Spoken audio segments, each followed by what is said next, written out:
शशिवर्णं सदुर्भुजं प्रसन्नवदनं ध्यायेत् सर्वविघ्नोपशान्तये वक्रतुण्डमहाकाय सूर्यकोटिसमप्रभ गुरु मे देव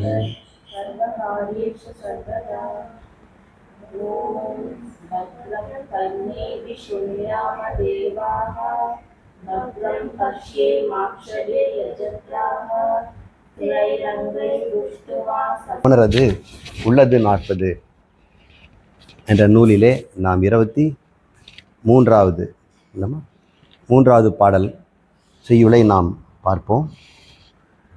இந்த செய்யுளுடைய உள்ளர்த்தத்துக்குள் நுழையும் முன் அறிமுகமாக சில விஷயங்களை நாம் பார்ப்போம்.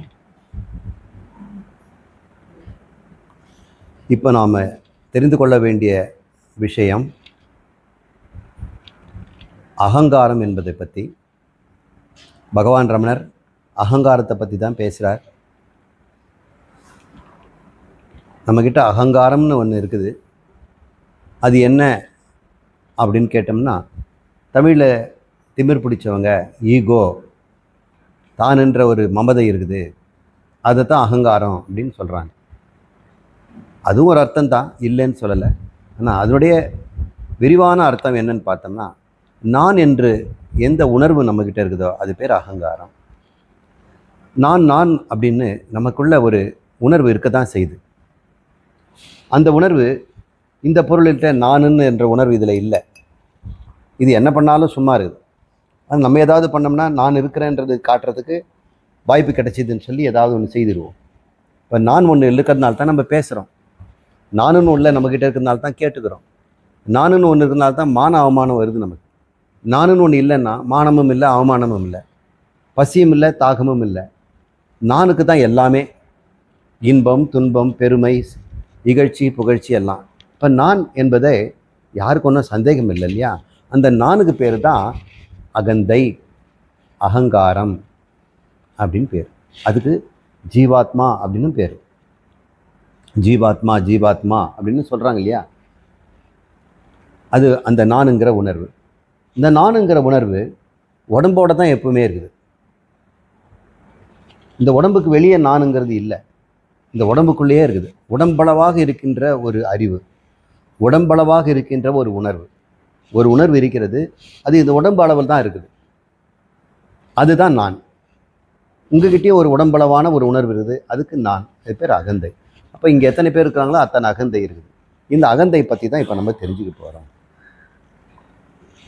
நம்முடைய உடம்பு மண்ணு தான், பச்சை மண்ணுன்னு சொல்கிறோம். குழந்தை பிறந்த உடனே அது பச்சை மண் அப்படின்னு சொல்கிறோம்.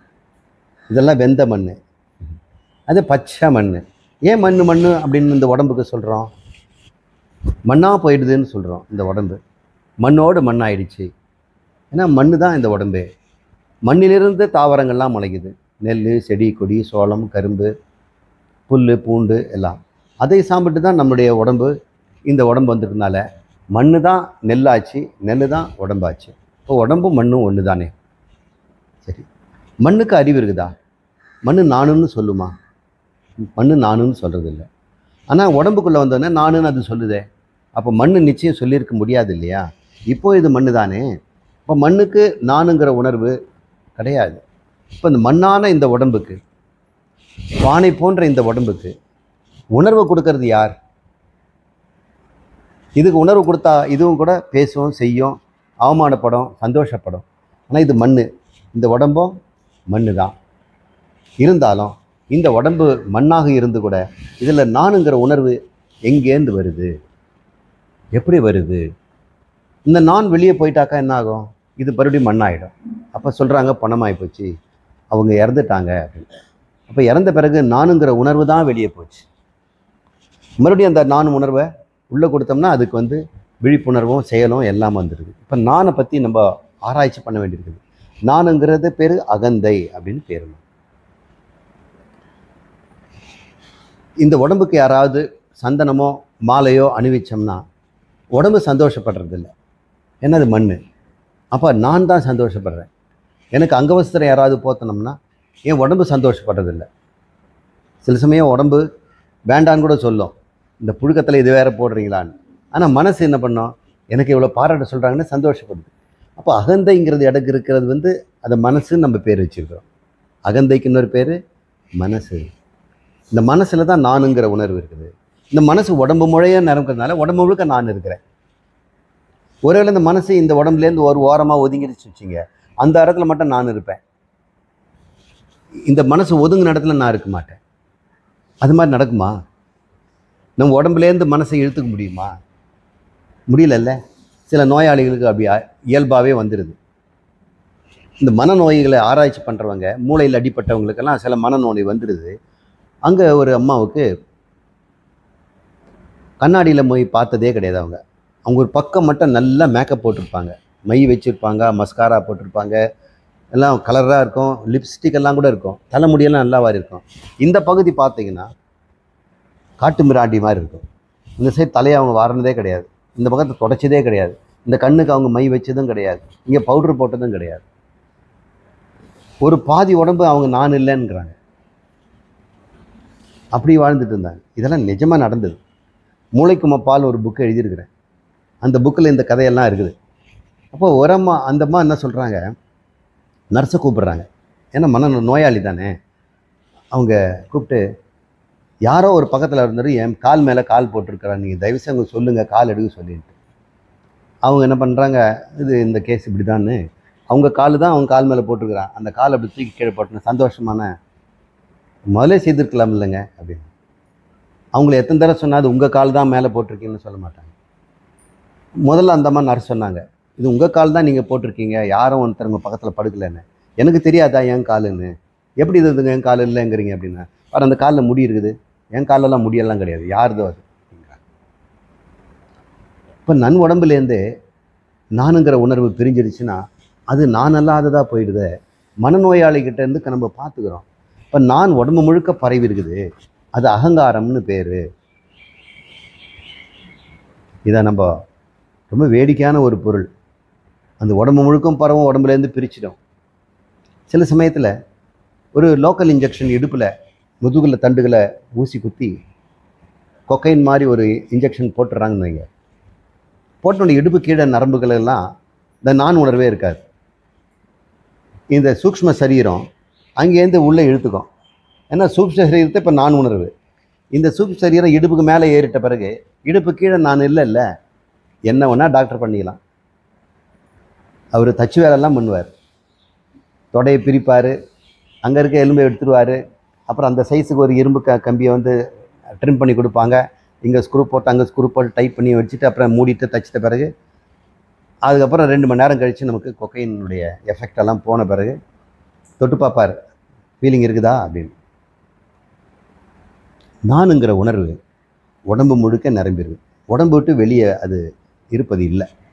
அந்த நான் எங்கேருந்து உடம்புக்குள்ளே நிரம்புது, எங்கே போய் அது தூக்கத்தில் காணா போயிடுது, இதெல்லாம் நம்ம ஆராய்ச்சி பண்ணணும். இந்த நான் உணர்வை பற்றி நீங்கள் இப்போ தெரிஞ்சுக்க ஆசைப்படுறீங்கல்ல, இந்த நான் உணர்வு உடம்பு கிடையாது. அந்த உடம்புக்கு யார் கொடுக்கறது? அந்த கொடுக்குற ஒரு பேர் தான் ஆத்மா. அந்த நானுங்கிற உணர்வில் இருக்கக்கூடிய நம்முடைய 6 சுவை உணர்வுகள், நாக்கில் போட்டால் இனிப்பு, புளிப்பு, கசப்பு எல்லாம் உணர்வதெல்லாம் ஆத்மா தான். கோபம், பயம், வெறுப்பு இதெல்லாம் ஆத்மா தான்.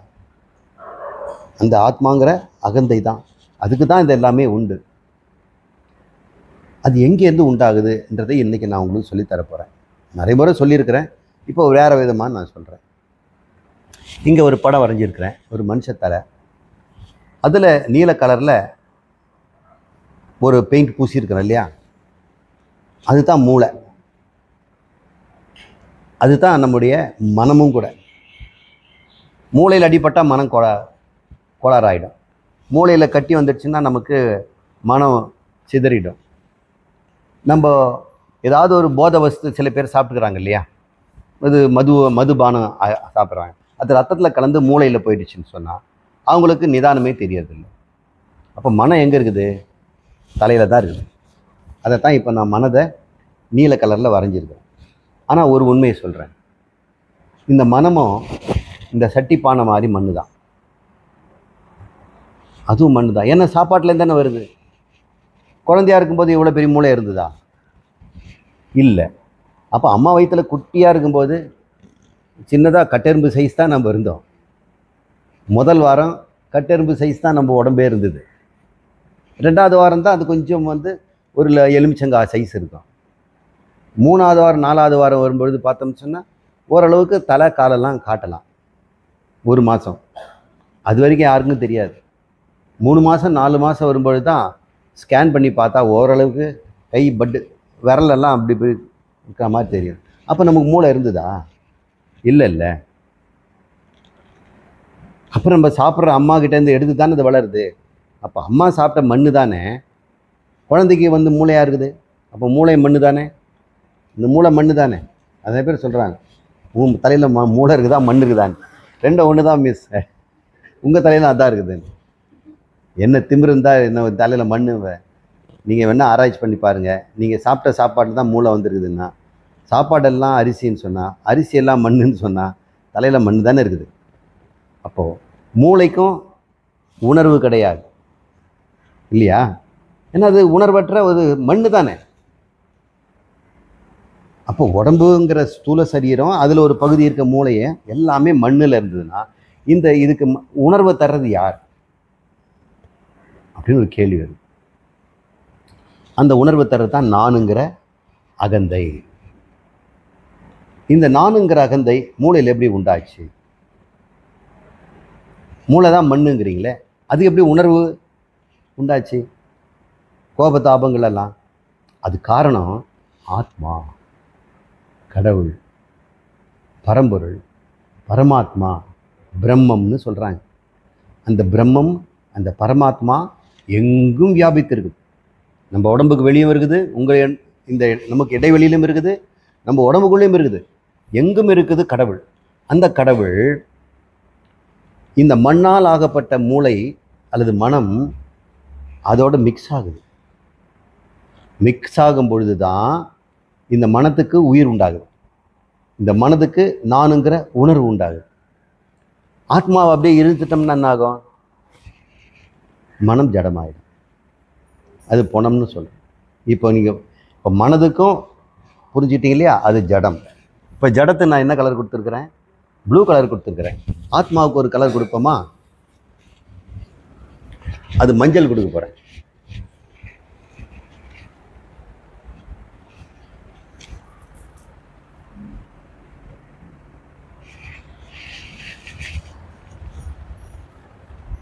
இப்போ ஆத்மா வெளியே இருக்கு, தலைக்கு வெளியே போட்டிருக்கிறேன்.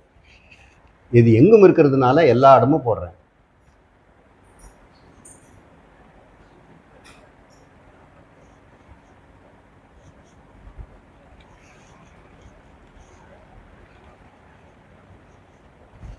இப்போ ஆத்மா எங்கும் இருக்குது, நான் இன்னும் மூளையில் போடலை.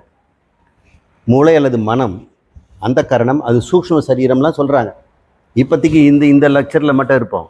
இப்போ இது ஜடம் தானே, ப்ளூ கலரில் இருக்குது. மஞ்சள் கலரில் இருக்குது என்னது? ஆத்மா. அதுக்கு தான் உணர்வு இருக்குது, அதுக்கு தான் உணர்வு. ஆனால் நானுன்னு சொல்லாது. ஏன்னா அது எங்கும் இருக்கிறதுனால நானுன்னு எப்படி சொல்லும்? உடம்பு அளவில் இருக்கிறது தானே நானுன்னு சொன்னேன். இப்போ உடம்புல இல்லை இல்லையா? அதனால் அது நானுன்னு சொல்லாது. எது சொல்லாது? ஆத்மா சொல்லாது. ஆனால் இப்போ நான் என்ன பண்ணுறேன்? எங்கும் இருக்கின்ற ஆத்மா இங்கே இல்லாமல் போயிடுமா? இப்போ நான் உங்களுக்காக அந்த ஆத்மாவை உள்ளே போடுறேன்.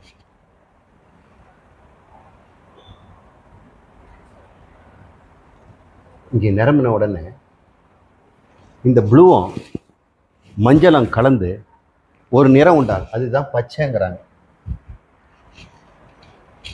இந்த மாதிரி ஆயிடும்.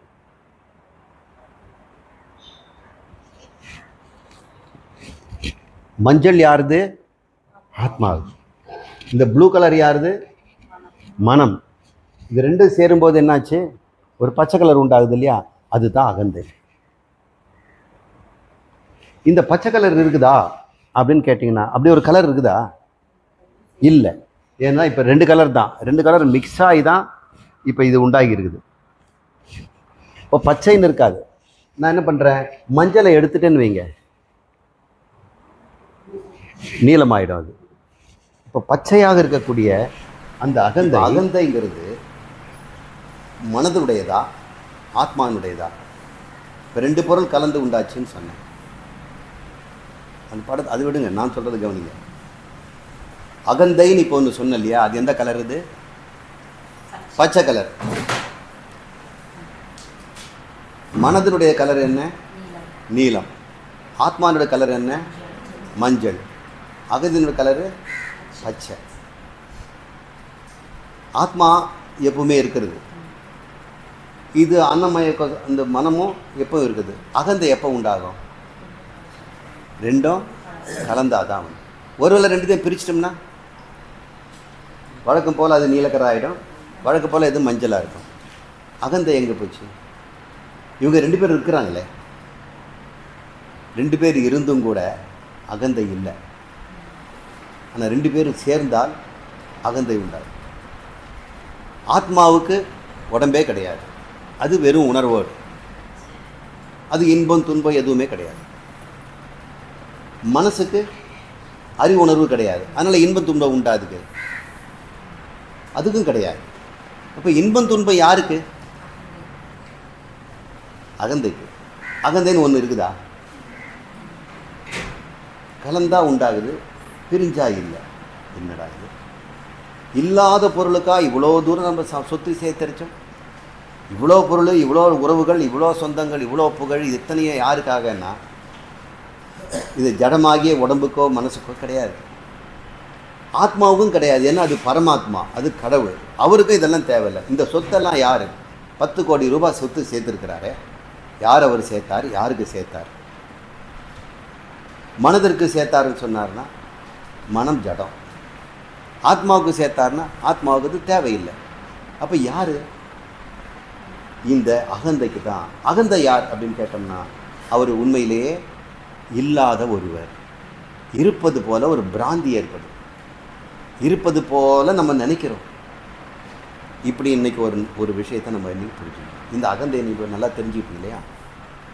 இந்த அகந்தை, இந்த பச்சை கலர் நீங்கணும்னா என்ன பண்ணணும்?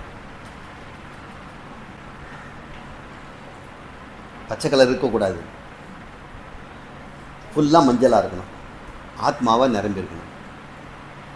அதுக்கு மனசு ஆத்மாவை மாற்ற முடியுமா? ஆத்மாவை மனசு மாறுமா? உண்மையிலேயே இந்த பச்சை கலரை நாம் நீக்கணும்னா விவேகத்தினால பிரிக்கணும். அந்த கரணங்கிற நீளத்தையும் ஆத்மாங்கிற மஞ்சளையும் நாம் பிரித்தோம்னா அகந்தை அங்கே மறைந்து விடும்.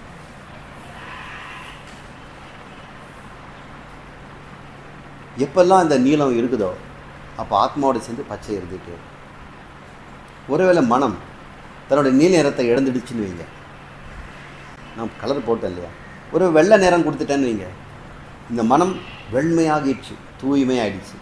இப்போ ஆத்மாவுடைய நிறம் உள்ளே வருது, கலந்தால் என்ன கலர் இருக்கும்? ஆத்மா மாதிரியே இருக்கும்.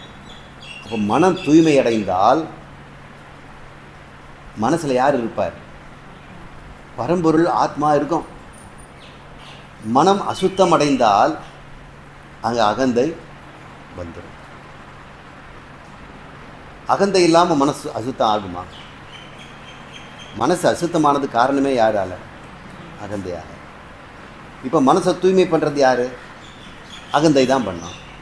அகந்தை தூய்மை பண்ணிச்சுன்னா என்ன பண்ணோம்? மனம் வெண்மையாகிடும். மனம் வெண்மையாகிடுச்சுன்னு சொன்னால் அந்த இடத்துல பரமாத்மா எப்பவும் போல பிரகாசிச்சுட்டு இருக்கிறார். இப்போ நமக்குள்ள ஆத்மா இருந்தும் பரம்பொருளே இருந்தும் இந்த அகந்தை இருப்பது காரணம் என்ன? மன அசுத்தம் தானே. மனம் தூய்மையாக இருந்தால் அகந்தை இருக்குமா? இந்த அகந்தை தான் மனசை கெடுத்துச்சு. அதே அகந்தை தான் இந்த உண்மையை கற்றுக்கிடுச்சு குருநாதர்கிட்ட. அப்போ மனதை தூய்மைப்படுத்தணும் என்னாச்சு? அகந்தை தானாக மறைந்து போய் அகந்தை ஆத்மாவாயிடுச்சு. நான் என்ற உணர்வு உடம்பு மாத்திரம் இருந்தது. இப்போ அது ஆத்மாவானதால் உடம்புங்கிற ஒரு எல்லையும் தாண்டி இந்த உடம்புக்குன்னு செய்கிற சேவையெல்லாம் கடந்து உலகத்துக்கே சேவை செய்கிறவன் ஆகிடுறான் இல்லை? தனி மனிதனுக்காக ஒரு மனதுக்கு ஒரு உடம்புக்கு சேவை பண்ணிகிட்டு இருந்த அந்த எண்ணம் போய் அந்த அகந்தை உடம்பளவு இருந்தது நீங்கி உலகளவு விரிஞ்சு போச்சு. ஏன்? வெளியே இருக்கிறத மஞ்சள், உள்ளே இருக்கிறது மஞ்சள். எது நான் உள்ள மட்டும் இருக்குன்னு சொல்லுமா அந்த உணர்வு? அந்த உணர்வு இப்போ எங்கே இருக்குது? உலகளாவி பரமாத்மா மாதிரி இருக்குது, பார்க்குறோமே. அதுக்காக தான் இந்த பொம்மை வரைஞ்சேன். இந்த ஒரு சின்ன கதையை நம்ம மனசில் வாங்கிக்குவோம். இது முழுக்க முழுக்க உண்மை இல்லை, புரிந்து கொள்வதற்காக ஒரு மாதிரி, ஒரு மாடல் சொன்னோம். இப்போ மறுபடியும் ரீகலெக்ட் பண்ணிக்குவோம். உடம்பும் மனமும் உயிரற்ற, அறிவற்ற, உணர்வற்ற ஜடம் இந்த பானை போல. ஆத்மா மஞ்சள் நிறமானது, எங்கும் பிரகாசிக்கிறது. அதுக்கு அறிவும் உணர்வும் உண்டு. ஆனால் நானுன்னு சொல்லாது, நானுன்னு சொல்லாது. அந்த ஆத்மா இந்த மனம்ங்கிற பொருளோடு கலந்துடுச்சுன்னு சொன்னால் அந்த இடத்துல பச்சை நிறத்தில் அகந்தை அல்லது நான் என்கின்ற உணர்வு தோன்றுகிறது. ஆத்மா உணர்வு மட்டும்தான், நானுன்னு சொல்லாது. ஆனால் உடம்போடு சேர்ந்துடுச்சுன்னா நானுங்கிற ஒரு உணர்வு உண்டாகிறது. அந்த உணர்வு உடம்பளவு இருக்கிறது.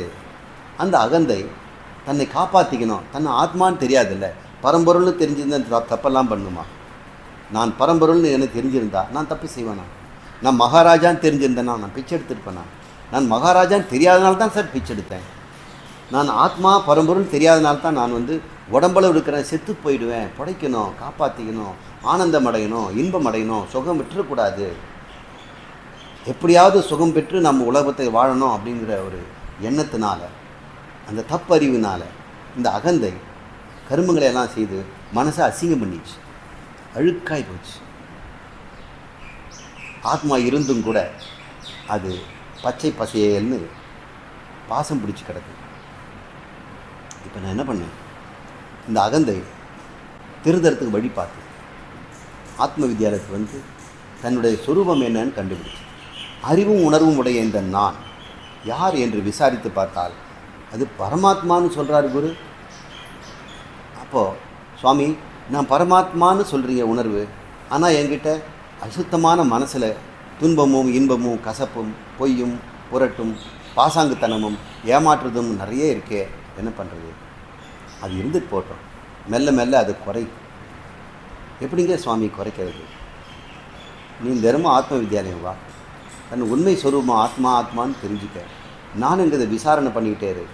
உனக்கு உலகத்தில் இருக்க ருசியெல்லாம் போயிடும். உலகத்தில் ருசி போகாமல் இந்த ஞானம் பிரயோஜனம் இல்லை.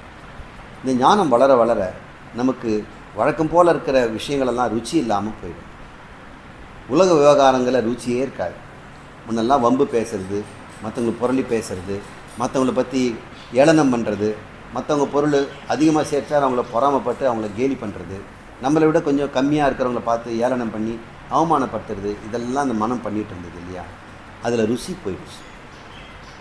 ருசி போகாமல் நம்ம மனசை கட்டுப்படுத்தி ஒரு பிரயோஜனம் இல்லை.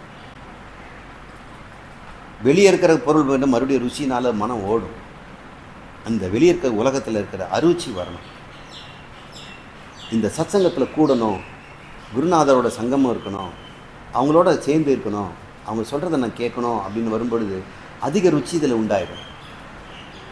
உலகத்தில் இருக்கிற ருசி கொஞ்சம் கொஞ்சமாக குறையும். அப்படி தான் இந்த மனசு சுத்தமடையும். இந்த ருச்சி மாற மாற அகந்தை என்ன பண்ணும்? தப்பு வழிக்கோ, பொய் சொல்கிறதுக்கோ, பாசாங்கு பண்ணுறதுக்கோ, பொருளை பேசுகிறதுக்கோ, பொறாமப்படுறதுக்கோ முன்ன மாதிரி அது தாவாது. கொஞ்சம் கொஞ்சமாக பாசி நீங்கி என்னவாச்சு? இப்போது வெண்மையாகிடுச்சு, சுத்த சைதன்யமாகிடுச்சு, சுத்த சித்தமாகிடுச்சு, சத்துவ குணம் மிகுந்த மனமாயிடுச்சு. இந்த மனசில் இந்த மஞ்சள் நிற ஆத்மா அப்படியே பிரகாசிக்கு. மனமும் ஆத்மாவாக மாறிடுச்சு. அப்போ ஆத்மாவனுடைய ஆனந்தம்னு ஒரு சொல் இருக்கு இல்லையா? அந்த மனசில் முழுசாக பிரதிபலிக்கிறதுனால மனசு எப்பவும் ஆனந்தமாக இருக்குது. அப்போது அது யோசனை பண்ணி பார்க்குது. அந்த அகங்காரம் இப்போ ஆத்மாவாக இருக்கிற அகங்காரம், வெண்மையாக இருக்கின்ற அகங்காரம் இப்போ என்ன சொல்லும்? அது வெண்மையாக இருக்கிறதுனால இப்போ ஆத்மாவை பிரதிபலிக்குது. என்ன சொல்லுது? இந்த ஆனந்தத்தை முன்னையே தெரிஞ்சிருந்தேன்னா எதுக்கு இந்த சில்லறைக்கெல்லாம் நான் போயிருக்கேன்? அல்பத்தனமான விஷயத்தில் நான் அதிக நேரத்தை வேஸ்ட் பண்ணிட்டேனே. எனக்கு சுகம் தருவோன்ட்டு சொல்லி நான் தேடினதெல்லாம் எனக்கு துக்கம் தானே கொடுத்துச்சு. நான் சுகம்னு சொல்லி காசு கொடுத்து வாங்கினதெல்லாம் துக்கமாக இருக்குது. நான் சுகம்னு சொல்லி இழுத்து பிடிச்ச உறவுகளெல்லாம் துக்கம்தான் கொடுக்குது. எந்த உறவும் எனக்கு இன்பம் தருவதாக இல்லையே. என்னுடன் சுகம் பெறுகிற வரைக்கும் உறவுகளாக இருக்கிறாங்க. என்னுடைய சுகம் பெறுவதை விட்டுட்ட பிறகு என்ன, பழைய காகிதம் மாதிரியும் வாழைப்பழ தோல் மாதிரியும் சாப்பிட்ட எச்சிலை மாதிரி தூக்கி வீசிட்டாங்களே, கருவேப்பிலை மாதிரி போட்டுட்டாங்களே அப்படிங்கிற ஞானம் வரும்பொழுது உலகத்து மேலே ருச்சி கொஞ்சம் கொஞ்சமாக குறையும். அது பேர் சந்நியாசம்னு பேர். உலகத்தில் இருக்கக்கூடிய ருச்சி நமக்கு குறைஞ்சிக்கிட்டே வந்ததுன்னா நாம் சன்னியாசி ஆகிட்டு இருக்கிறோம்னு அர்த்தம். அதுக்காக ஒரு நடைமுறையில் நமக்கு மாற்றம் இல்லாவிட்டாலும் உள்ளத்துக்குள்ளே இந்த உலகின் மீது இருக்கின்ற முன்னிருந்த பற்று நீங்குது பாருங்கள், அது பேர் சந்நியாசம். அந்த சந்நியாசம் வந்த பிறகு மனம் தூய்மை அடைஞ்ச பிறகு ஆத்ம பிரகாசம் அங்கே வருவதை குரு சொல்லி கொடுப்பாரு. ஓ, இந்த ஆனந்தம் கடவுளுதா, நான் எப்பொழுதெல்லாம் ஆனந்தமாக இருக்கணும் அப்போ நான் கடவுளாக இருக்கிறேன்னா, அப்போ கடவுளாக இருக்கிறத நான் விட்டுட்டு ஏன் துக்கப்பட்டுட்டு இருந்தேன் எத்தனை நாள்? உண்மை தெரியாததுனால. இப்போ அகங்காரத்துக்கு இப்போது உண்மை புகட்டியாச்சு. இப்போ அகங்காரம் யாரும் கண்டுபிடிச்சிட்டிங்களா? அது சாட்சாத் பரமாத்மா தான். மனதோடு சேர்ந்து இருக்கும் பொழுது அதுக்கு அகந்தைன்னு பேர். அதனால் அதுக்கு ஒன்றும் தப்பு கிடையாது. அறியாததுனால அந்த அகந்தையாக இருக்கின்ற அந்த ஆத்மா எண்ணற்ற தவறுகளை செய்து மனதை அசுத்தப்படுத்தி கொண்டது. அதே ஆத்மா இப்பொழுது குருநாதரிடம் சென்று உண்மையை அறிந்து கொண்ட பிறகு மனம் தூய்மை அடைந்து அகந்தை இப்பொழுது ஆத்மாவாக பரம்பொருளாக மாறிடுச்சு. எந்த அகந்தை இப்பொழுது பரமாத்ம சுரூபத்தில் இருக்குதோ அவங்கள நம்ம ஜீவன் முக்தன், மாமுனிவர், மகாத்மா, பரமஹம்சர், மகராஜ், குரு அப்படின்லாம் நம்ம சொல்கிறோம். நம்ம எல்லாருமே மகராஜ், குரு, பரமஹம்சர் தான். ஆனால் நானுங்க உணர்வு உடம்பளவு சுருங்கி இருக்கிறதுனால பரமாத்மாவை நம்மளால் இருக்க முடியல. உடம்பளவு தான் நம்ம இருக்கிறோம். உடம்புக்கு தேவையானதெல்லாம் சம்பாதிக்கிறோம். உடம்புக்கு சுகம் தர்றதை மட்டும் நம்ம நாடுறோம். உடம்புக்கு யாராவது பாராட்டு கொடுக்குறவங்க மட்டும் நம்ம அன்பு காட்டுறோம். நம்ம உடம்பை யாராவது கேலி பண்ணுறவங்கள நம்ம விலகி போயிடுறோம். இனிமேல் அந்த மாதிரி தவறெல்லாம் நம்ம பண்ண மாட்டோம். உடம்பு வெறும் மண், அது வளரும், சோறு கொடுத்தா வளரும். இந்த அகங்காரமும் அதோடு சேர்த்து வளரும். ஏன்னா அது தவறான ஒரு உறவில் சங்கம் ஆகிப்போச்சு. இந்த அகந்தை உடம்போட சங்கம் வச்சுருச்சு. இப்போ இந்த அகந்தை குருவோட சங்கம் வச்சுட்டுச்சு. குருவோ பரம்பொருள். அந்த சம்பந்தத்தினால இதுவும் பரம்பொருளாக மாறிவிட்டது. அப்போ நம்ம பரம்பொருளாக மாறுவதற்கும், மகாராஜா மாறுவதற்கும், பரமஹம்சராக மாறுவதற்கும், சுத்த ஞானியாக இருப்பதற்கும், ஜீவன் முக்தனாக விடுபட்டு வாழ்வதற்கும் நம்ம என்ன செய்யணும்? மன தூய்மை தானே வேணும். மன தூய்மைக்கு என்னென்ன செய்யலாம் அதெல்லாம் நம்ம செய்யணும். இது பகவத்கீதையில் பகவான் நிறைய சொல்கிறார். மனம் தூய்மை அடைவதற்கு என்ன பண்ணணும்? இப்போ அதை பற்றி நம்ம பேச வேண்டாம். உள்ளது 40 நாம் 23வது பாடலை என்ன சொல்கிறார் என்று பார்ப்போம். 23வது பாடல் கையில் இருக்கா புக்கு? நான் என்று இத்தேகம் நவிலாது உறக்கத்தும் நான் இன்று என்று ஆறும் நவில்வதில்லை. நான் ஒன்று எழுந்த பின்னர் எல்லாம் எழும். இந்த நான் எங்கு எழும் என்று நுண்மதியால் எண் அப்படின்னு நம்மளை கூப்பிட்டு சொல்கிறார். சுற்றி உட்கார்ந்துருக்கிற பால் பிரெண்டன்லாம் சொல்கிறாங்கல்ல, அந்த சயின்டிஸ்ட்டு, அந்த விஞ்ஞானிகள், அப்புறம் வெளிநாட்டு ஆயர்லாம் ஏதோ மௌனமாக இருந்தார், அவங்க மௌனத்திலே ஞானம் பெற்றது அப்படின்னு நினச்சிட்ருக்குறாங்க. அப்படியெல்லாம் மௌனத்தில் யாரும் ஞானம் பெற முடியாது. தட்சிணாமூர்த்தி மௌனமாக இருக்கிறார். ஜனகாதி முனிவர்கள் அங்கே வந்து ஞானம் பெற்றார்கள். யார் சொன்னாங்க அவர் மௌனம்னு? அவர் காட்டிகிட்டு இருக்கிறார். அவர் கம்யூனிகேட் பண்ணிகிட்டு இருக்கிறார். கம்யூனிகேஷன் இல்லாமல் எதுவுமே நடக்காது. தட்சிணாமூர்த்தியும் கம்யூனிகேட் பண்ணிகிட்டு இருக்கிறார். எதை பற்றி அவர் பேசிகிட்டு இருக்காருன்னா மௌனத்தை பற்றி பேசிகிட்டு இருக்கிறார். மௌனமாக இல்லை, அவர் மௌனத்தை பற்றி பேசுகிறார். மௌனம்னா என்ன? மனமற்ற நிலை. மௌனம் என்றால் அப்படின்றால் மனமற்ற நிலை. இந்த மனம் தூய்மையாயிடுச்சுன்னா மனமத்துக்கு என்ன வேலை இருக்குது? இந்த வெள்ளை கலரில் மனம் மாறிடுச்சு இல்லை, அப்புறம் அந்த மனத்துக்கு என்ன வேலை? அது பச்சையாக இருந்தால் தானே. அந்த வேக்காடு, பச்சை வேக்காட்டில் என்ன பண்ணோம்? என்ன வேணால் பண்ணோம். பிடிக்குது பிடிக்கலை, பிடிக்குது பிடிக்கலை. இந்த மனம் பச்சையாக இருக்கிற வரைக்கும் என்ன பண்ணோம்? பிடிக்குது பிடிக்கலன்னு சொல்லிகிட்டு இருக்கிறோம். இது பிடிக்கலைங்க, இது பிடிக்கலை. பையனை கேளுங்க, என்னைக்கு பார்த்தாலும் இதே வா, எனக்கு பிடிக்கலை, இது பிடிக்கலை, இது பிடிக்கலன்னு. என்னைக்கு தாண்டா அவனுக்கு பிடிச்சதுன்னு சொல்லியிருக்கிறார். அவன் சொல்லவே மாட்டான். ஆனால் ஒரு பொண்ணு கல்யாணம் பண்ணினா எல்லாம் பிடிக்குதுன்னு சொல்லுவான். அப்போ அம்மா சொல்லுவான், நான் எது செய்தாலும் அவனுக்கு பிடிக்காதுன்னு. அவள் எது செய்தாலும் பிடிக்குதுங்கிறியா? அவள் என்ன பண்ணியிருக்கிற பார்த்தியா? அவள் காஃபின்னு கொடுத்தது டீடா முட்டாள் அப்படிங்கிறான். எனக்கு பிடிச்சிருக்குமா, உனக்கு என்ன அப்படிங்கிறான். இந்த மனம் பச்சையாக வேக்காட்டு இருக்கும்போது நல்லதை வந்து கெட்டதுன்னு நினைக்கும், கெட்டதெல்லாம் நல்லதுன்னு நினைக்கும். நல்லதுன்னு நினச்சிட்டு பாராட்டிட்டு இருக்கும். நல்ல பொருளுக்கு கெட்டதுன்னு பேர் வச்சு திட்டிகிட்டே இருக்கும். இதுதான் அகங்காரம். ஆனால் அது அகங்காரம் ஏன் அப்படி இருந்தது? காரணம் என்னென்ன? இந்த மனம் அப்படி இருந்தது. அது மெல்ல மெல்ல மெல்ல மெல்ல அந்த நீளத்திலேருந்து வெள்ளைக்கு கொண்டு வந்தபோது இந்த பச்சையாக இருந்தது என்னாச்சு? மஞ்சள் ஆகிடுச்சு. நீளமாக இருக்கிற வரைக்கும் தானே பச்சை இருக்கும். இந்த மனம் கொஞ்சம் கொஞ்சமாக நீலத்தன்மையை விட்டுதுன்னா வெண்மையாகிட்டே வருதுங்க, வரும். இப்போ அகங்காரம் நம்ம அழிக்கலை, மனதை சுத்தம் பண்ண. ஏன்னா அகங்காரம்னு ஒன்று இல்லவே இல்லையே. மனம் அழுக்காக இருக்கும்போது அனந்தம் இருந்தது, மனம் தூய்மை அடைஞ்சும் போது அகங்காரம் மறைஞ்சு போகுது. எப்போ இருக்கிற ஆத்மா எப்போ மாதிரி இருந்துட்டு. இந்த அகங்காரம் வேறு ஒன்றும் இல்லை, விருப்பு வெறுப்பு தான் அகங்காரம். மனதில் இருக்க அசுத்தம் தான் அகங்காரம். மனம் தூய்மை அடைஞ்சிடுச்சுன்னா அது ஆத்மா தான். ஒரு ஜீவன் முக்தன் பிரம்மம் ஆயிட்டார், கடவுள் ஆயிட்டார், அவர் முக்தி அடைஞ்சிட்டாருன்னா அவர் செத்து போல, அவர் அகங்காரம் தான் செத்துது. மனம் இருக்குது, அகங்காரமற்ற மனமாக இருக்குது. தூய மனதை நம்ம எப்படி அகங்காரம்னு சொல்ல முடியும்? அது தனக்குன்னு செய்தான் அகங்காரம். நான் ஓடுறான் பார், நான் தன்னை பொழுதுறான் பார், நான் செய்யலைன்னு சொல்கிறான் பார். இப்போ நானை பிடிச்சி தான் எல்லாமே இருக்குது. அகங்காரம் யார்?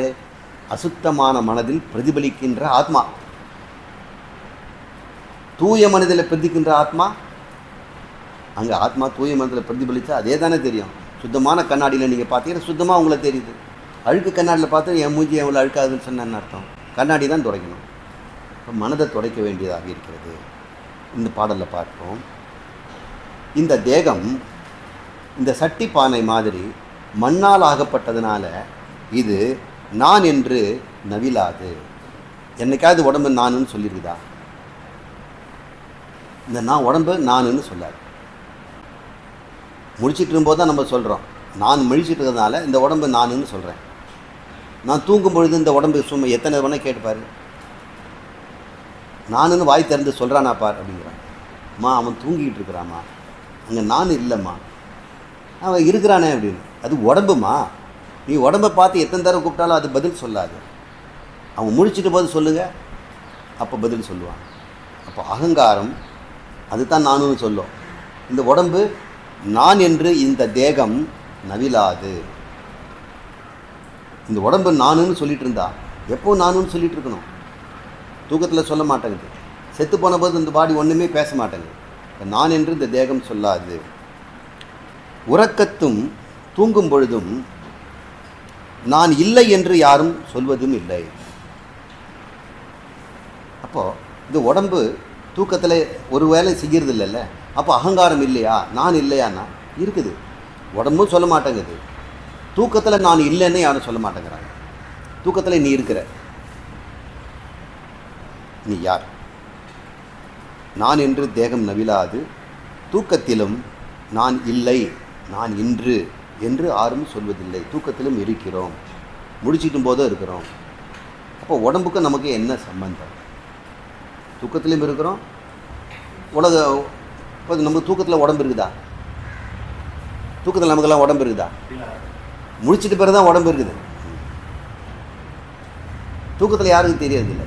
இந்த பிரகலாதன்லாம் குட்டி பசங்களாக இருக்கும் பொழுது அவங்க குருநாதன் 2 பேர் இருப்பாங்க. அந்த ரிக்கு வேதம், எதிர்வேதம், சாம வேதம்லாம் சொல்லி கொடுத்துட்டு எந்நேரமோ கிரண்ய கர்ப்பாய நமக, அவன் பேர் என்னங்க? கிருண்ம, அவங்க அப்பன் பேர் பிரகலாதன் அப்பன் பேர்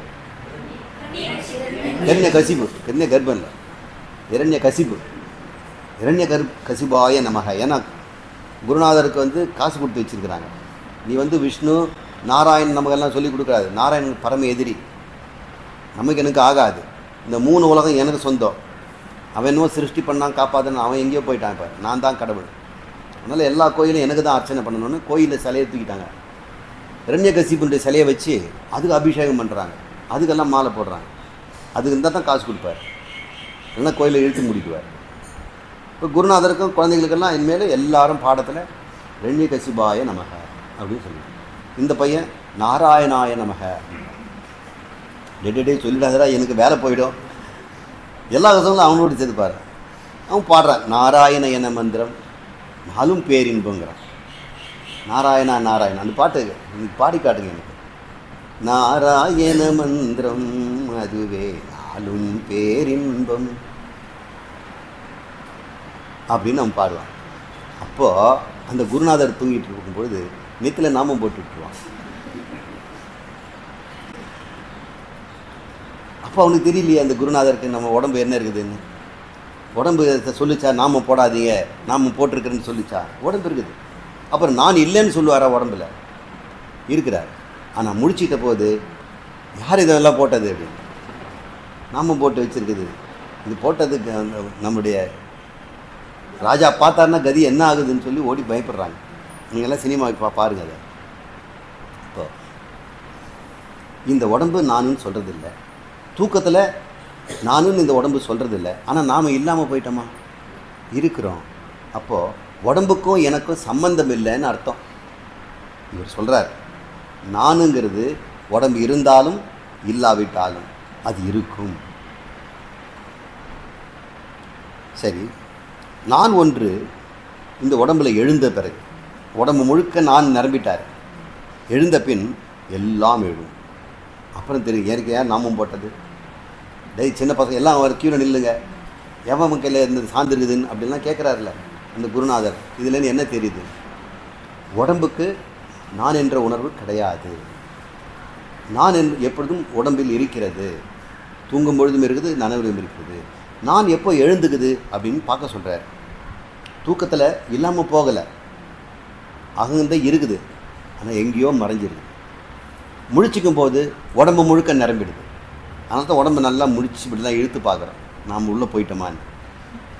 சோம்பல் முறிக்கும் போது என்னாச்சு? உடம்பு முழுக்க நம்ம இருக்கிறோமா? பூனை கூட பாருங்கள், எழுந்த உடனே அப்படி ஒரு முதுகை நீட்டி உடம்பு முழுக்க நிரப்பிக்கும். நாமளாம் நம்ம நானை கொண்டு போய் உடம்பெல்லாம், சாமி அப்படி தான் காலை இறக்கி விட்டு அது உள்ளே நிரப்பிக்குவார். காலுக்குள்ளே நான் போன உடனே தான் அது நடக்க ஆரம்பிக்கும். இந்த நான் உடம்புக்குள்ளே எப்போ எழுந்துக்குது அப்படின்னு பார்க்கணும். இந்த நான் அவர் ரொம்ப அழகாக பேசுகிறார். நான் ஒன்று இந்த உடம்பில் எழுந்த பின் எல்லாம் எழும். எல்லாம் எழும்னு உன்னை வீடு வாசல் சொத்து பத்து பத்திரம் எல்லாம் எழுந்துக்கும். ராத்திரி இந்த நான் கொஞ்சம் மடங்கி தூங்கி இருந்தாருன்னா உடம்பும் இல்லை, உலகமும் இல்லை, உன்னுடைய பத்திரம் பந்தம் எதுவுமே கிடையாது. நகை நட்டு பீரோ சாவி எதுவும் கிடையாது. நான் எழுந்த உடனே இந்த உடம்பும் நான் ஆகிப்போச்சு, உன் உலகமும் எழுந்துக்குது, உன்னுடைய போராட்டமான வாழ்க்கையும் எழுந்துக்குது. இந்த நான் எங்கு எழும் என்று நுண்மதியால் எண். இந்த நான் நீ ஆராய்ச்சி பண்ணிப்பார். இந்த நான் எழுந்த பிறகு தானே எல்லா பிரச்சனையும் வந்தது. இந்த நானை குறித்து தானே இவ்வளோ சொத்து சுகம்.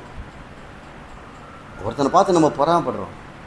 ஒரு நாளைக்கு 1.5 லட்சம் ரூபா செலவு பண்ணுறாங்களாம் சார், அவர் தங்கியிருக்கிற ரூமுக்கு எவ்வளோ செலவுங்களாம், அவருக்கு இதெல்லாம் செலவு பண்ணுறாங்கன்னா அப்படியா 1.5 லட்சம்? ஐயோ, நான் 1.5 லட்ச ரூபா 10 வருஷங்க வட்டி கட்டிகிட்டு இருக்கிறேன். நீ ஒரு நாளில் நம்ம 1 மணி நேரத்தில் செலவு பண்ணுறான், அது 1 மணி நேரம் எனக்கு கொடுத்தாருனா கூட வாழ்நாள் முழுக்க நான் கடன் இல்லாமல் வாழ்வேனே அப்படின்னு ஒருத்தன் நினைக்கிறேன். இந்த நான் ஒருத்தனுக்கு இவ்வளோ தேவையா? இந்த நானுக்கு அது தேவைப்படுது. இந்த நான் முடிச்சிட்டோம்னா உலகத்தில் இருக்கிற அத்தனை பிரச்சனை வந்துடுது. ஒவ்வொருத்தருடைய பிரச்சனையை நானை சுற்றி தான் இருக்குது. இது பேர் தான் அத்தியாத்மம். என்னை சுற்றி நடக்கிறது பேர் அத்தியாத்மம். இந்த நான் எனக்கு கிருபை பண்ணவே மாட்டேங்குது. இந்த நான் எனக்கு எந்த விதமான உதவியும் பண்ண மாட்டேங்குது. இந்த நான் என்னை கஷ்டத்துலலாம் கொண்டு போய் கொடுக்குது. இந்த நானை என்ன பண்ணுவேன் அப்படின்னு தெரியல.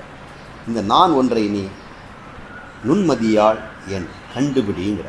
இப்போ நீ கண்டுபிடிச்சிட்டிங்களே, நானுங்கிறது சுத்தமாக இல்லாத ஒரு பொய்ப்பொருள். ஒன்று ஜடம், இன்னொன்று ஆத்மா. 2 தவிர எதுவுமே கிடையாது. இந்த நான் எங்கே இருக்கிறான்? ஆத்மாவும் நானும் சொல்ல போகிறதில்ல, இந்த சரீரமும் நானும் சொல்ல போகிறதில்ல. எங்கே எழுந்தான் அப்படின்னு யோசனை பண்ணி பார்த்தோம்னா இப்போ தான் தெரியுது. அழுக்கு மனசில் ஆத்மா நானுன்னு சொல்லுது, சுத்த மனசில் ஆத்மா நானும் சொல்ல மாட்டேங்குது. ஆனால் இருக்குது. எப்பொழுதும் இந்த ஆத்மா நான் சொல்கிறதே கிடையாது. நானுன்னு எப்போ சொல்ல முடியும்? இன்னொன்று இருந்தால் தானுங்க சொல்லுவேன். நீங்களாம் இருக்கும்போது தான் நானுன்னு இருக்கிறேன். நாங்களாம் இருக்கும்போது தான் நான் நீங்கள் சொல்கிறீங்க. நீங்கள் தனியாக கதவு பூட்டிட்டு இருங்க, நான் இருக்கிறேன்னு நீங்கள் சொல்ல போகிறீங்களா? கதவு தாழ்பால் நான் இருக்கிறேன் உள்ள அப்படின்னு சொல்கிறீங்களா? நானுங்கிறது எங்கெங்கே இருக்குது? நீங்கள் மட்டும் இருக்கும் பொழுது நான் என்பது உலகம் இருந்தால் தான் இருக்கும். உலகம் இருக்கும்போது நான் இருக்கும், இந்த உடம்பு இருக்கும். இப்போ நான் என்பது உணர்வு இந்த அழுக்கு படிந்த மனதில் ஆத்மா படும்போது தான் வருது. இந்த நீல மனசில் இந்த ஆத்மா பட்டு பச்சை அகங்காரம் தோன்றும்.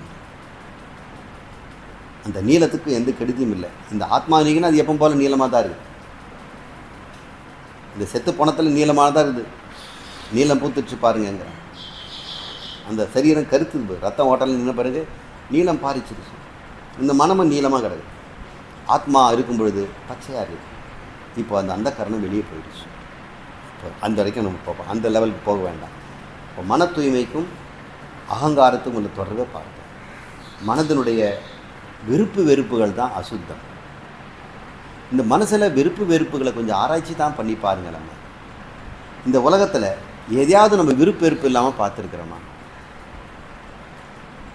கடையில் போய் ஏதாவது ஒரு பொருள் பச்சை மிளகா போடுறதுக்கு ஒரு பாக்ஸு ஃப்ரிட்ஜில் வைக்கிறதுக்குன்னு பார்த்தா கூட அங்கே எத்தனை தேடுறோம்? இது பிடிக்கல, இது விரும்பு, இது விருப்பு, இது விருப்புங்கிறோம்.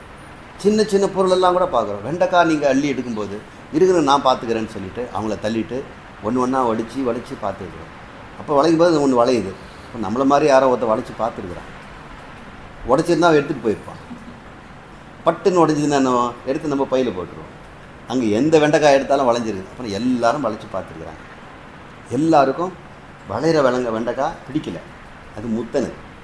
பிஞ்சு வெண்டைக்காய் பட்டுன்னு உடையும். நான் திட்டு வாங்கிட்டு கற்றுக்கிட்டதெல்லாம் இது கூட வாங்க தெரியாதான். வளைச்சி பார்த்தா உடஞ்சிதுன்னா அது எடுத்து பையில் போடணும். அவங்க குத்துக்கு எல்லாம் ஒன்றா படுத்தி எடை போட்டு கூட அப்படியே வாங்கிட்டு வருவீங்களா? நீங்கள் எதுக்கு பிஎரிசிலாம் படிச்சிங்க அப்படின்னு அப்புறம் தான் கற்றுக்கிட்டேன். இப்போ மனுஷனுக்கு எல்லாருக்கும் விருப்பு இருக்குது. எனக்கு விருப்பு இருப்பில்லாமல் தான் அவன் போட்டதை வாங்கிட்டு வந்தேன். ஆனால் எனக்கு விருப்பு இருப்பு வேணுங்கிறாங்க. நான் என்ன பண்ணுறது? உலகத்தோடு வாழ்னா விருப்பு வெறுப்பு வெஞ்சாகணும். இந்த மனதுக்கு விருப்பு வெறுப்பு, விருப்பு வெறுப்பு, இது ரெண்டு தவிர என்ன இருக்குது? நேற்று விருப்புன்னு சொல்ல இன்றைக்கி காலையிலேருந்து வெறுப்பு. நேற்று வெறுத்துன்னு சொல்லிட்டு இன்றைக்கி நான் கொலாவிக்கிட்டு இருக்கிறேன் அப்படின்னு. நாங்கள் அப்படி தான், இப்படி தானே உறவுகளோட நம்ம இருக்கிறோம். பணத்தோடு அப்படி இருக்கிறோம், நோயோடு இருக்கிறோம். எல்லாவற்றும் விருப்பு வெறுப்பு விருப்பு. இந்த விருப்பு வெறுப்பு தான் இந்த மனதிற்கு நீல நிறத்தை தருது. இந்த விருப்பு வெறுப்பெல்லாம் குறைய குறைய குறைய மனசு வெண்மையாக ஆயிடுச்சு. இந்த விருப்பு வெறுப்பு எப்படிங்க நாங்கள் நீக்கிறது? அகங்காரத்தை நீக்கிறதுக்கு ஒரே வழி விருப்பு வெறுப்பில்லாமல் வாழ்வது தான். உங்களால் அது கஷ்டமா? பகவான் பகவத்கீதையில் இதுக்கு ஒரு பெரிய ஒரு ஃபார்முலா வச்சுருக்கிறார். இந்த மனசை க்ளீன் பண்ணுறதுக்கு ஒரு ஃபார்முலா. அதை ஒரு சொட்டு எடுத்து போட்டோம்னா அவ்வளோ முகத்தை பார்க்குற அளவுக்கு பளபளன்னு ஆகிடுவான். 7 தட்டா 100 தட்டு கூட க்ளீன் பண்ணலாம். போட்டி வச்சுருக்கிறாங்க சில சொல்யூஷன். இதை வாங்கிட்டு ஒரே ஒரு ட்ராப் போட்டு இப்படி தொடச்ச உடனே முகம் பார்க்கலாம். அந்த மாதிரி பகவான் ஒரு ட்ராப் வச்சுருக்கிறார். அந்த ஒரு அது பேர் கர்மயோகம்னு பேர். இந்த கர்மயோகங்கிறது மட்டும் நம்ம உடம்புக்குள்ளே போட்டுட்டோன்னு வைங்க, இந்த மனசை பளபளன்னு சுத்தமாக்கி வெண்மையாக்கிடும். அந்த இடத்துல அகங்காரத்துக்கு இடமே கிடையாது. அகங்காரம் நீக்கிறதுக்கு கர்மயோகம் ஒன்று தான். வாய்ப்பு கிடைக்கும்போது பகவானுடைய கர்மயோகம் எப்படி அவர் டீச் பண்ணுறாரு, அவருடைய மெத்தடாலஜி என்னன்னு நம்ம பார்ப்போம். இப்போ அகந்தை என்ன என்பதை கண்டுபிடிக்க சொல்லி நம்ம பகவான் சொல்லியிருக்கிறார். 24வது பாடல்.